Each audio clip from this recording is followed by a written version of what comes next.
You mentioned the word cure, and that's another thing you bring up in the book, is the huge difference between the word cure and the word heal. Yeah. And modern medicine is good at curing you of symptoms, but doesn't necessarily heal you. So if you're depression, they'll say, well, we can cure you of your symptoms, here, take this pill. But you won't be healed, and that's why you have to take the pill for the rest of your life.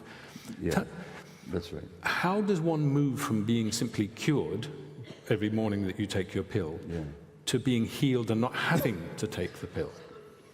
Yeah, so again, language is very important here. So trauma, the essence of trauma is actually a disconnection from yourself. That is, you probably understand from what you disconnect from your body and for your feelings because you had to in order to survive. Now, healing comes from a word for wholeness. It comes from an Anglo-Saxon word for wholeness. That's the origin of it. In Hungarian, actually, literally, health means to be whole. It's that simple. Same in English, although the origin is not as clear, but the origin of the word does come from the word for wholeness. So, in other words, healing then is the restoration of those connections to yourself that you lost as a result of trauma. So healing becomes becoming whole again. Some people, and that makes life worth living, to the point where, strange as it sounds, and certainly nothing I recommend, but when I was working in palliative care, looking after people who were terminally ill, it would not be unusual for somebody to say to me, Doc, I don't know how to explain this to you, but this disease is the best thing, this disease that's going to take my life is the best thing that ever happened to me. No, again, I'm not recommending it. All I'm saying is that some people valued the sense of becoming whole again so much that it mattered more to them than their physical survival. Which is not to say that they wouldn't have accepted a cure had there one been available. I'm just saying that they were valuing the wholeness that they found by confronting their death, for example. A lot of people can find wholeness and significant remission of their illness by reconnecting with themselves, which is what healing means. So how to do that? Well, there's all kinds of pathways, and the longest part of the book is about healing, but it is about reversing that disconnection that trauma imposed on us. Mm. And towards the end of the book, you raise the word meaning, the sort of the typical view of a disease, like something that comes from outside, it is essentially meaningless. Yeah. But once you begin to think, to look at your life and reconnect it, there is a sense in which, and I think you quote several of the people you've treated, they said, once I realized my illness, it made sense. Yeah. And tell us a bit more about what that sense of a meaning, how that relates to wholeness and finding... Sense of meaning or sense of me? Meaning. Meaning, yeah. Because it's connected, isn't it? That reconnection with you brings meaning. Yeah. Well, it's one of those things that, it's a really great question, but it's more easily answered experientially than intellectually. So, if you just ask yourself here, when there was purpose and meaning, genuine meaning that expressed who I actually was in my life, how did I feel? As compared to when I was doing things that were basically meaningless and didn't come from my authentic self. How many of you know what I'm talking about? Yeah, well, about 1/3 of the audience. That's pretty good. The rest of you can find out.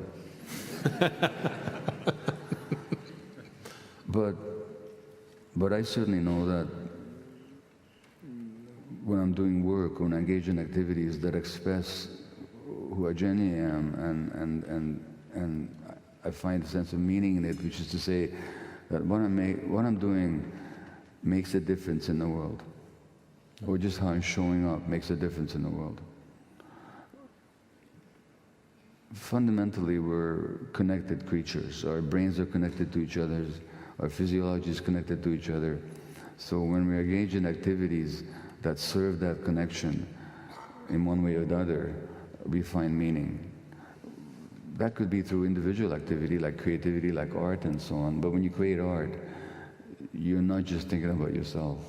It's something larger process that's coming through you. You're kind of channeling the universe in some way. You're allowing yourself to open. I'm not an artist, but if I was, but I'm married to one. And when the artist is creating, there's something flowing through them. I experience that sometimes when I'm writing. Meaning is the presence of that something else other than just the egoic little self. That's how I put it. And we provide that, or we can provide that in our relationships with other people. Going back to parenting, there's a difference between being the parent who comes home and says, well, I brought the bacon home, honey, here's the money for pay the rent. Yeah. But that, or to buy your child a Game Boy or something. But it's a different thing to engage in a meaningful way, to provide meaning for them by actually physically engaging with them. Yeah, exactly. So to go back to what I said about meaning is beyond my little particular concerns. I can relate to my child two ways. I can relate to my child as kind of a projection or extension of myself, and I want them to be a certain way. Maybe I think that's best for them, but nevertheless I define what is best for them in terms of my own expectations. Or I can relate to my child as a separate human being who needs to find their own meaning, and I need to get very curious about what's happening for them. It's a totally different relationship. And it's not a question of whether I love the child or not. Both of these parents, both of these hypothetical parents, can love their child equally well in terms of their goodwill or warm feelings towards them. But one of them is going to develop a meaningful relationship. The other will not. Because it's not about me, it's about the connection. And going back to the person who might feel themselves that they might want to change something about their lives. Maybe they've got an immune disease, maybe they're diabetic or something. Yeah. The work that goes into it, is it easy? Do you just start on it and day one you go, whew, I feel so much better already? Or is it hard? It's not easy for two reasons. One is because you're stumbling around in the dark. You're stumbling around in the dark of your own conscious that was shaped by early experiences. And also because it may not fit in with the life that you created. Like if you've been in a relationship where you don't say no and you're always taking on the needs of the partner, that relationship may be in trouble if you all of a sudden start asserting yourself. So you have to face this choice again, that as a child, you can only decide one way, but as an adult, you have more latitude, authenticity. If I had to choose between authenticity and attachment, I mean, my own marriage, we were very clear. We married 53 years now, but it's very clear between us that had my wife had been less concerned about attachment and more connected to herself, at some point, she would have left me for her own sake, and for the sake of the kids, actually.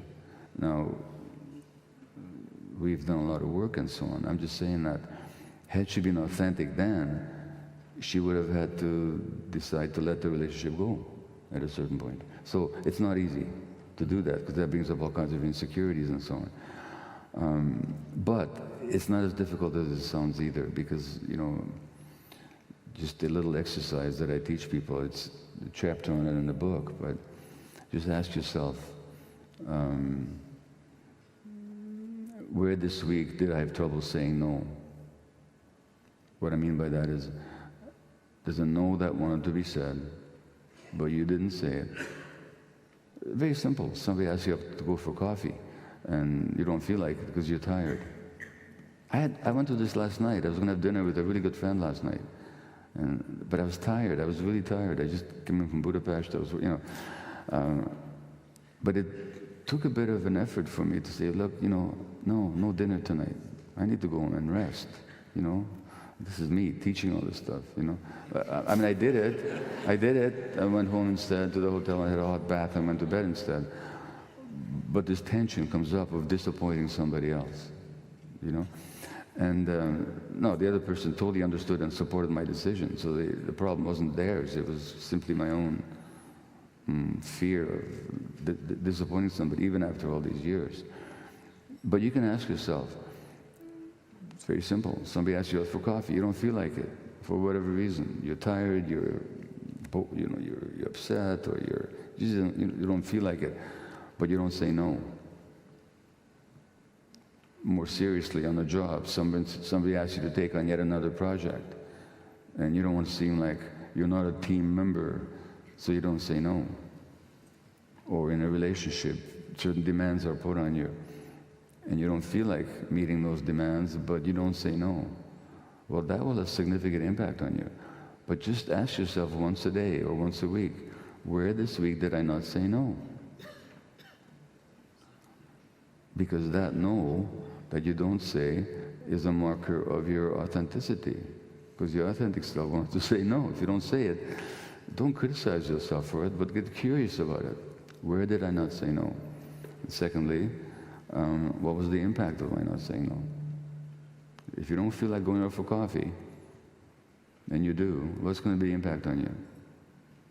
Or if you take on more work, what's going to be the impact on you? Thirdly, what belief did I have that kept me from saying no? So there are more, if I say no, I'm a bad person. If I say no, I'm selfish. If I say no, they won't like me. Those are the stories that we tell ourselves.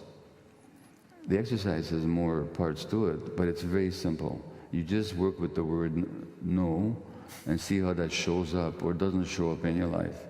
That exercise alone, I've had people tell me that exercise alone changed their lives. So, yes, it's difficult, but at the same time, it's also simpler than we imagine. The last question before we open it to the audience.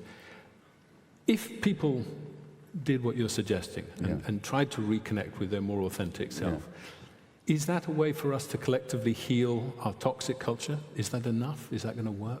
No. Oh dear. I wish it was. I wish it was.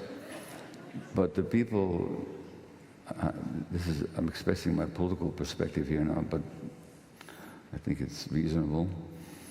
The people that make the policies are the least likely to do this kind of work. Politicians are notoriously lacking in self-reflection. And I've studied them. And Margaret Thatcher was completely opaque to herself. She doesn't know herself at all. A lot of these people don't. That's what drives them. A lot of stuff drives them to want power, to want control. And those dynamics are often unconscious, they're often rooted in trauma, but they lack self-reflection. Very few politicians are self-reflective. And so, not to mention, the toxicity of this culture doesn't just reside in people being inauthentic, it also resides in, to speak of say climate change. I mean, does anybody still doubt that it exists? But for decades we've had people lying about it, hiring false scientists to put out phony papers denying climate change, even as the earth was being continually damaged and the atmosphere was being continually damaged. Those people have a certain agenda, which is ego-driven and power-driven and profit-driven. So no personal transformation is going to succeed unless there's some sense of activism about challenging the structures in this society that keep all the inauthenticity going. And how much more inauthentic can you get than to destroy the earth for the sake of dividends? I mean, think about it. It's meaningless, actually. But people are caught in a certain ideology, a certain way of looking at life, a certain way of understanding themselves, of evaluating themselves. And that keeps the system going. So I think there has to be more than just personal transformation. I think we need to introduce a lot more awareness into the political culture, into the social culture, into medicine, into the law, into education. So I don't think it's just an individual concern. So you have a great deal of work to do. Yeah, unfortunately. And are there people out there who would like to start their contribution to the work by asking a question? We do have a microphone. There's a lady down here. I'll just say that as we're waiting for questions is that the last intention I'd have is to sort of come across with a doom and gloom message. I actually believe in the possibility of transformation on a personal and social level. I think people have it in us. I think humanity has it in us. So I don't think this is a losing proposition. It's daunting, but it's hardly impossible. And could I just ask, when you ask questions, try and keep it brief because there are so many questions